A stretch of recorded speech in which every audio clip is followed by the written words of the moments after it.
Welcome to this online lecture for History 107. Today we are going to be discussing Jamestown and the settlement of Virginia.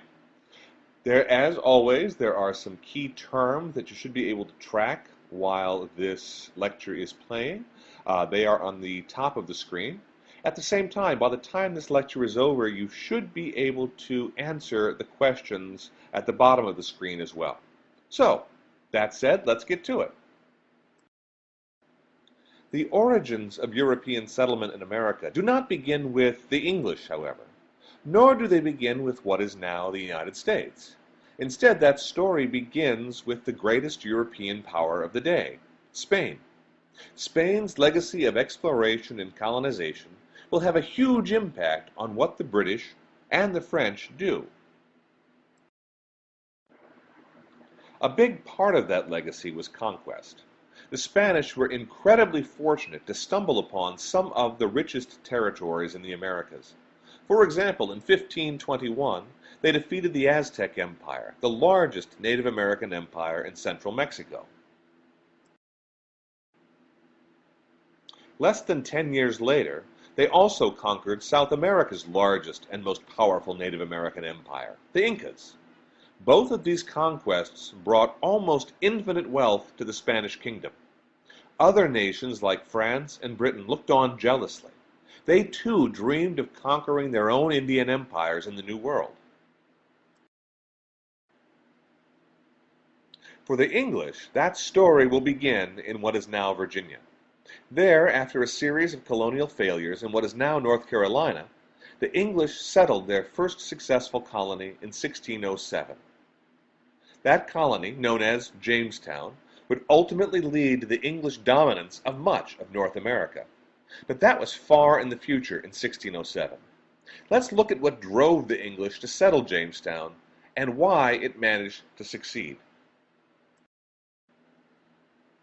The motives driving the English to attempt to settle America were pretty much the same motives that drive many of us today. They wanted to get rich. How might a colony make you rich, however? Well, first, as I just said, there was the Spanish example. Many thought that the Americas might hold other vast stores of gold and silver and other precious metals that would turn an instant profit.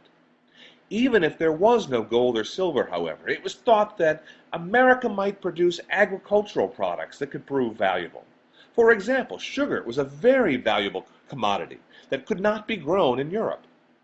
Finally, some thought that England could use its colony to get money another way, by stealing it. Spanish treasure ships, filled with gold and silver, often passed close to the Virginia coast before turning east to Europe.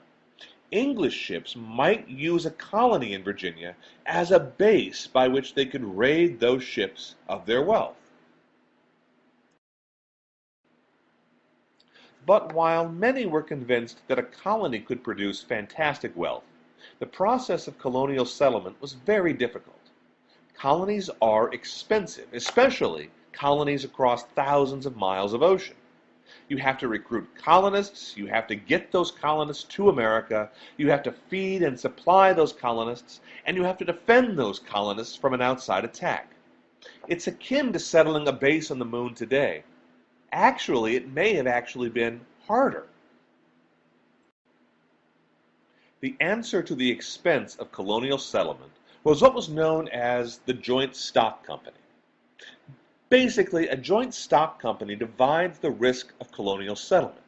It works a lot like a company or a corporation might work today. Organizers of the joint stock company would raise money by selling shares or stock in the company to investors. Those investors would provide the money needed for the colony. They also would divide the risk of colonial settlement. The investors would also share in whatever profits might be made by the company. The Virginia Company successfully recruited its first batch of colonists. That group, which numbered 144, left England in 1606. 105 colonists actually survived the ocean crossing. They made it to Virginia in December of 1606. But December is a lousy time to settle a colony. So after probing the Atlantic coast for several months, they finally decided to found their colony in May of 1607. They named it Jamestown in honor of the English king, James I. The new colony was settled about 60 miles inland along the James River. The site was a few hundred miles north of England's last colonial effort, Roanoke, which had failed in the 1580s. Depictions of Jamestown show that it was a fort with 3 high wooden walls around it. This by itself tells us a lot about the new colony. It tells us that it was not only a colony, but it was also a military base that needed to be defended. But who were they trying to defend it from? Certainly Spain was a threat. Spain claimed all of North America as its territory. Moreover, remember that the English had made it clear that one of their hopes for the colony was that it would serve as a base for stealing Spanish gold.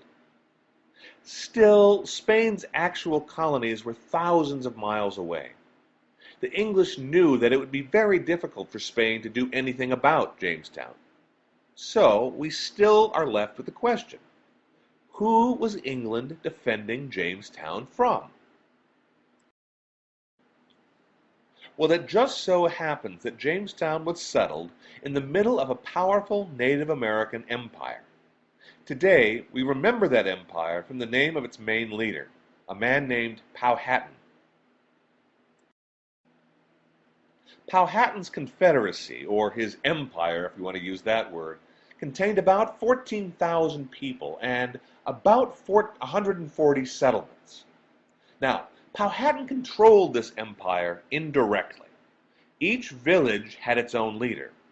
Those leaders remained loyal to Powhatan and had to regularly provide him with gifts or taxes. In return, Powhatan protected them and gave them gifts to show his generosity. We can see Powhatan's power and wealth in his family life. He had more than 50 wives at one point in his life. Moreover, Powhatan was smart. He was familiar with the Europeans. He had heard of white men in large floating islands making landfall elsewhere on the Atlantic coast. Thus, he posted scouts along the coast to watch for these white men. It was these scouts who attacked an initial landing party from the Jamestown settlers, killing 2 Englishmen. Thus, it is no surprise that when the English built Jamestown, they surrounded it with high walls to protect it from attack. So, let's recap things for just a moment. 144 colonists began the journey to America. 105 actually survived to found Jamestown. Now, keep these numbers in mind. They're going to be important as we move through this topic. That's because only 55 colonists were left by September of 1607. Remember, the colony was founded in May of 1607. So, almost half of those colonists were dead in just a few months. Why? We can get a clue from this statement from George Percy. George Percy was one of the colonists in the early years of Jamestown. Let me read it for you. Quote, "Our men were destroyed with such cruel diseases as swellings, fluxes, burning fevers, and by Indian wars, and some departed suddenly. But for the most part, they died of mere famine." End quote. All right, now, let's take this quote apart to see what it can teach us about the early days of Jamestown. The site for the Jamestown colony was chosen based on its defensibility. It was 60 miles upriver where it could be reached by sea. Yet it was far enough inland that it would be alerted had the Spanish chosen to attack. Now, it's a great defensive position. However, the problem with this site is that it was incredibly unhealthy. Jamestown, it turns out, was settled in the middle of a swamp. and swamps produced diseases like malaria. Clearly, many of the colonists died from disease, and we can see this in George Percy's comment. His first line is, "Our men were destroyed with such cruel diseases as swellings, fluxes, and burning fevers." That tells us that many of the colonists simply died of disease. Powhatan's warriors also proved deadly. During May and June of 1607, documents show that Powhatan launched a number of small attacks on the Jamestown settlement. The English were able to repel those attacks thanks to their guns and cannon. However, it was not safe for English colonists to wander too far away from the fort. Now again, if we look at this quote, we can see that Indians did also play a role in the loss of life at Jamestown. George Percy blames Indian wars for some of the deaths of the colonists. Still, even Percy makes it clear that neither Indians nor disease was the biggest problem for Jamestown. That problem was that the colony was starving to death. The colonists refused to plant the crops that they needed to survive. Instead, they preferred to live off of the supplies that they had brought with them from England. In more desperate times, there is evidence that the colonists even resorted to eating one another. In other words, they resorted to cannibalism. Now, they also traded with Powhatan for corn, giving him metal pots, axes, and weapons in exchange. Now, this trade proved to be critical for the survival of Jamestown. Still, by January of 1608, there were only 38 colonists left when supply ships from England arrived with more food and 120 more colonists. That even if we understand that it was famine that killed most of the colonists, we're still left with the question of why? Why did the English refuse to plant the crops that they needed to survive? A lot of that has to do with who settled Jamestown. Most of the 1,044 original colonists were what were called gentlemen. In other words, they were from the aristocratic families that governed England and controlled much of its wealth. Now remember, as we discussed earlier, England was a feudal society. That society was divided into distinct groups, and each group was meant to perform certain labors. Only commoners could farm the land. Such work was thought to be beneath a gentleman. They preferred starvation to actual work. In Jamestown, they're going to get what they want. By 1610, of the 500 colonists sent to Jamestown, only 60 were still left alive.